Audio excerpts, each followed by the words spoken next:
listeners, and welcome to another Footnote episode of the Fantasy Animation Podcast. I'm Alex Sargent. And I'm Chris Halliday. Chris, we are doing something called the Censored 11, and now I've said that out loud, I have nothing more to contribute to this conversation other than to throw it over to you, get my 10-minute timer ready, be prepared to listen to some thrilling thing you're about to tell me about, who are, what is, how can we devise of the Censored 11. Okay, so the Censored 11 comes from, I think, a broader discussion around animation's vexed, complicated and troubling history with race. Okay. So when we talk of animation as sort of having this kind of cultural weight and what it means when it kind of animates the other, I think we've talked on previous episodes around sort of the problem of engaging with any text kind of thing in terms of its kind of historical, cultural specificity. Yes, they provide opportunities for us to engage with sort of social, political imaginaries, but also it can be quite difficult when we're talking about animation that perpetuates or manifests tensions around sort of identity experience using kind of derogatory language. We have, whether it's Mammy Two Shoes from Tom and Jerry to some kind of quite troubling early shorts. Plain Dumb is a great example. Animation sort of about two characters who travel to Africa who say, we won't be safer in Africa, we'll disguise ourselves. And that prompts narratives of sort of blackface kind of minstrelsy. So I've cited this quote before, but Nicholas Salmon's book, The Birth of an Industry on Blackface Minstrelsy and the Rise of American Animation says of the rude shocks that tunes have delivered and taken on our behalf, the brutality of racism is among the worst. So the Censored 11 is often where discussions around animation's problematic relationship to race take place. They are a group of Looney Tunes and Merrie Melodies cartoons that were produced over a 20-year period between 1931 and 1951 by Warner Brothers. They've all been withheld from syndication in the US since the 1960s because of their use of troubling ethnic stereotypes and specifically kind of black identity, African and African-American stereotypes, which are sort of deemed rightly so offensive for contemporary audiences. Now, the Censored 11 obviously raises a question around if you remove them from circulation, you sort of pretend that racism didn't exist. So there's a sort of tension that we talk about in my class on animating other, which is, okay, this is a content warning for this class, but I'm also not going to pretend that these cartoons, as Nicholas Salmon says, the kind of brutality of racism is something that we sort of need to confront and sort of think through with regards to animated representation. So essentially, these are a group of cartoons that have been censored, that have been removed from syndication. Now, on the flip side is that the rise of digital media means that they're also available online. So you can watch the group of cartoons. I'm not going to read all of them out, but I'll give you a flavour of maybe a couple of them in terms of the title, so you get a sense. So this is from, as I said, 1931 right up to kind of the 40s, 50s. So we have Uncle Tom's Bungalow is one episode. Jungle Jitters is another, a sort of a short cartoon about the idea of the native. So on all of that kind of those problems in which that is embodied. So we have a couple of, and another one, Coal Black and Die Sebben Dwarfs, one of the most famous, directed by Clampett in 1943, and a sort of retelling, if you like, of the Snow White story. So we have a blog post, depending on when this is released, we have a blog post either imminent or has just come out about Coal Black and Die Sebben Dwarfs, so 1943 Merrie Melodies cartoon that is both a parody. It's an all-black parody of the Brothers Grimm fairy tale, but actually what it is, it's a parody of Snow White, the kind of Disney films. So these films were sort of accepted at the time, accepted in quote marks, but they have since been sort of questions, thought through by a number of scholars, Nicholas Salmon, Carl F. Cohen in his book Forbidden Animation. Sort of what do we do with the sort of problem of these cartoons? So that's what they are. They're a set of kind of troubling cartoons, but a really kind of, I don't want to say interesting, but they're kind of generative maybe for the animation historian to think about animation's complex relationship to race. And of course, the afterlives of these things online on VHS, DVD and so forth. I guess, why only 11? In that, really there are interesting lots question. of cartoons and lots of films and lots of things of this era where there are lots of these troubling moments. Are they particularly egregious, or is this just because there was some sort of moments where they became infamously blacklisted?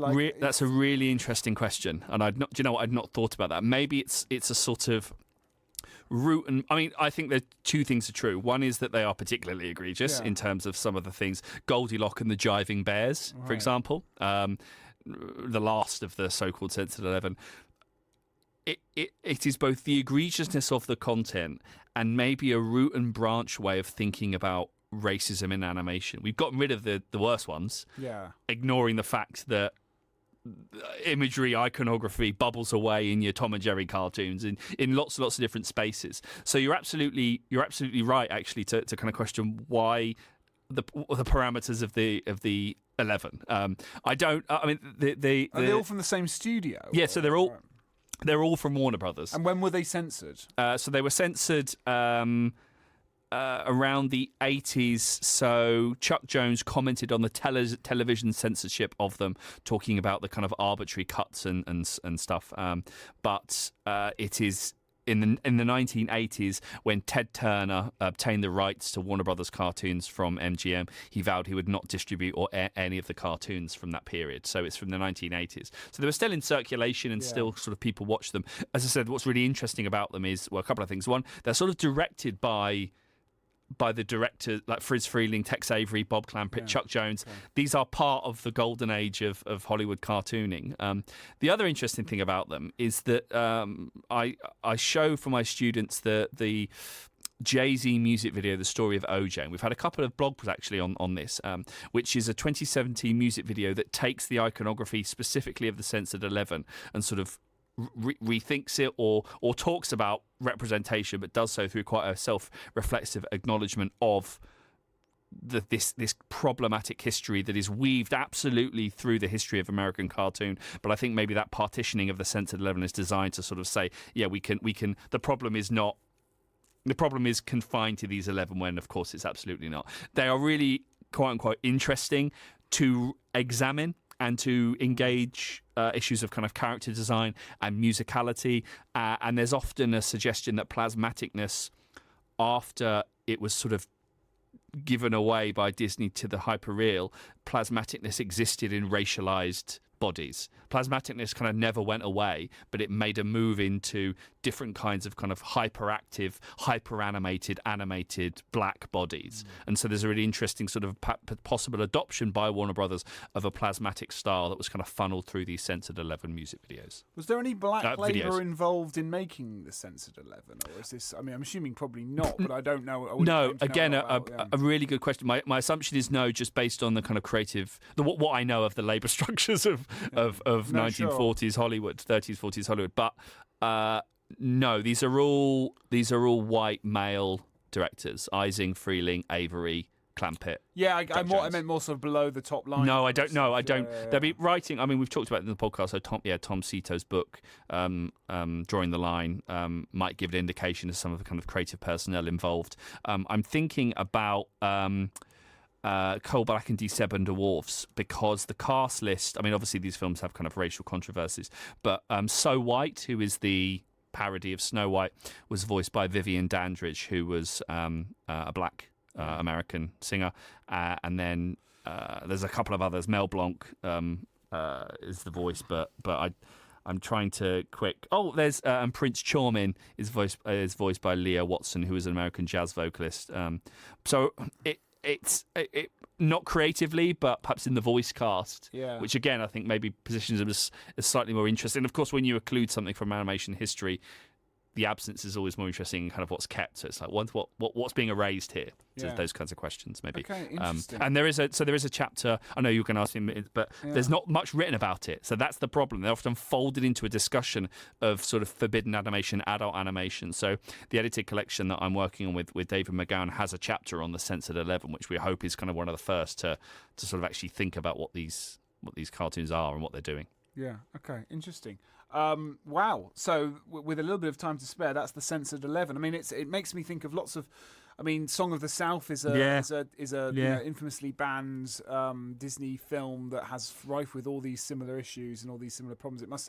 It's very difficult to sort of know what to do with these things without studying them, because there's all these murky issues of erasure of labour, erasure of as you say, the kind of the crime of it, or erasure of Interesting. Okay, wow. Well, I've learned something today.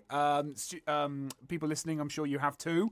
If you have your own suggestions for Footnote episodes, you can email us at fananimresearch, FANANIM research@gmail.com, and we'll be delighted to do one on your behalf. Yes. Otherwise, we'll see you next time. Bye.